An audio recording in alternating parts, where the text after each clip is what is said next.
So 3 years ago, I left a comfortable career in corporate sales after 12 years to start my own garden maintenance and exterior cleaning company. And in the last sort of 2, 3 weeks, it's been extremely hot in the UK. So I want to talk about if I am actually regretting that decision or if I'm still glad that I did it. So if I was making a lot of money in the corporate world, why would I decide to leave all of that and start my own garden maintenance and exterior cleaning business? Well, for a lot of people, it was the same for me. I just didn't feel like it suited me. I didn't enjoy the office culture, the 9 to 5 culture, driving up and down the country. I actually really enjoyed the act of selling and my actual role, but it was all the kickers, the sales meetings, the team building sessions, the trips away, all that kind of stuff that I just didn't really enjoy. And I knew I had the ability to go away and start my own business. I just didn't know what to do. I wanted more freedom from my life, and I wanted to build a business that worked around my life and something that didn't take all of my energy, because being stuck in something that you just don't enjoy for a long period of time does really grind you down. So I had a friend at the time who had his own gardening business and he was doing really well, and he was literally just going out cutting lawns, and I thought to myself, I could literally do that tomorrow. So I had a look into how much the equipment would cost me, and I had enough money saved up to go and buy a mower, a strimmer, a blower, and just some basic hand tools. So what I started to do was to get business outside of my 9 to 5. So I'd go and do jobs on the evenings and on the weekends, and I'd do that by advertising on things like Facebook and Nextdoor, which was really fruitful for me in the early days. My plan was really basic. It was just to replace my major bills like my mortgage and my just general bills.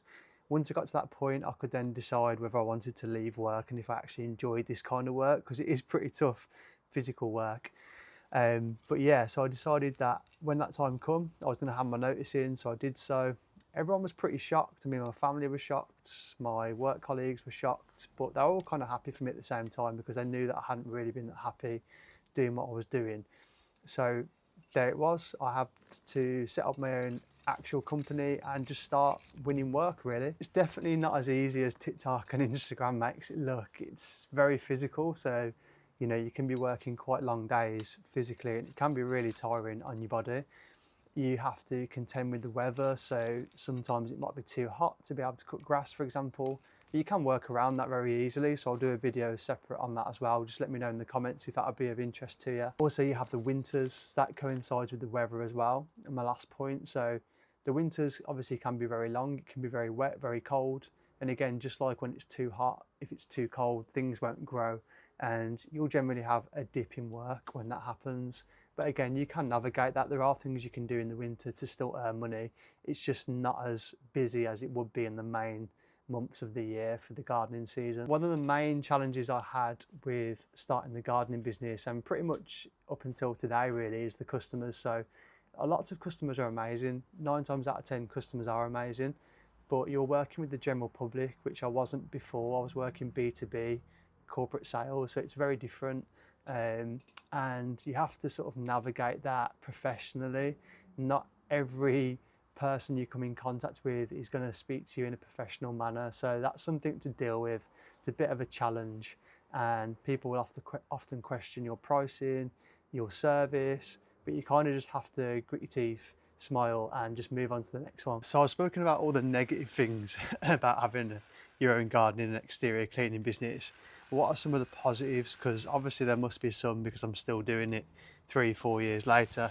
So some of the positive things are the things that I hoped would be there before I started. Things like freedom. So yes, okay, I'm working way more than I used to, because it's my own business, it's my baby, and I want to succeed basically.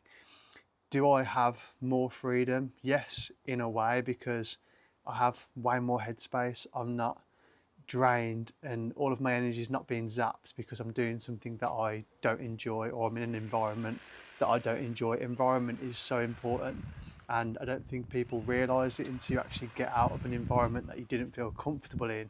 You can start to flourish, and that's exactly what's happened to me. Another great thing about having your own service business is you can work when you want and who you want to work for. So you don't have to work every day of the week if you don't want to. Once you've worked out how much money you'd be happy with earning, you could work 3 long days and have 4 days off a week, or you could do 5 long days and have the weekend off. No matter what, you can choose. If you want to earn loads of money, you could work every day of the week if you want to, something that's not always available to you when you've got another job. Likewise, if you've got a full-time job, you can't just decide to work 2 or 3 days a week that week. Say if you've got lots of family commitments, you can take a day off if you want to. And the biggest thing is, you don't feel guilty about it. When I used to take days off in the corporate world, I used to feel guilty about letting people down, and that has completely gone. Also, the earning potential for somebody with a reputable and successful service business is really high. There's so much work out there. People are always looking for people to do a good job on their property. So don't get into the service business thinking you're capped at income, because you can charge whatever you want within reason.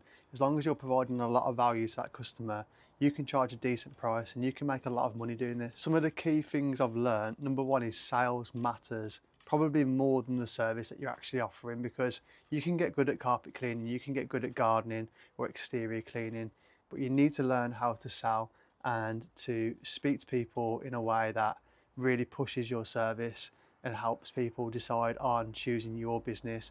That's really important, and I think I have quite a big edge with that because I come from a sales background.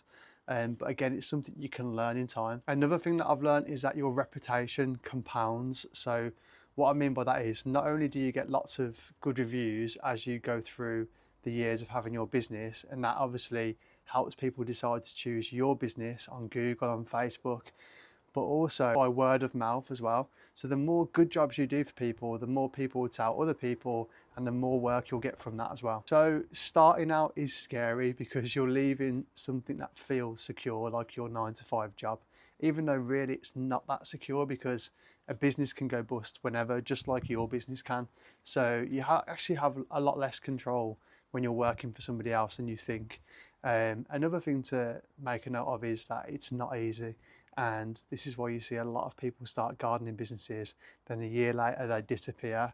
You have to stick at it, you have to be resilient and not get put off and put down when you get people say no or question your pricing or your service offering. So where am I heading with this business? So I'm building a YouTube channel right now, or I'm trying to. That again is a challenge because it's a lot more difficult than I thought to talk at the camera for long periods of time. But I'm hopeful that I can actually bring lots of value to people through this YouTube channel, especially people who are looking to start their own business and maybe migrate from the corporate world. I've also created a course that's like over 2 hours in content to help people who are looking to start their first service business and get out of a 9-to-5 job. And I've basically put everything in there that I can think of that I wish I'd have known when I started. For example, setting up a company, organising your diary, getting clients, the lead system that I created to generate over 5k months consistently, and loads more. The gardening and exterior cleaning business isn't the end for me. I do want to help people. I do want to offer consultancy, build a YouTube channel. So it's just the sort of first thing that I've got into in self-employment, which it can be for you guys as well. And what I'm going to do is document everything so you can see how my business is doing and also how the online business is doing as well. And if you want to follow along, maybe you're looking to leave your job and start your own business, maybe in the service industry, or maybe even growing a YouTube channel or a coaching platform, whatever it might be, drop me a like and a subscribe and follow the journey.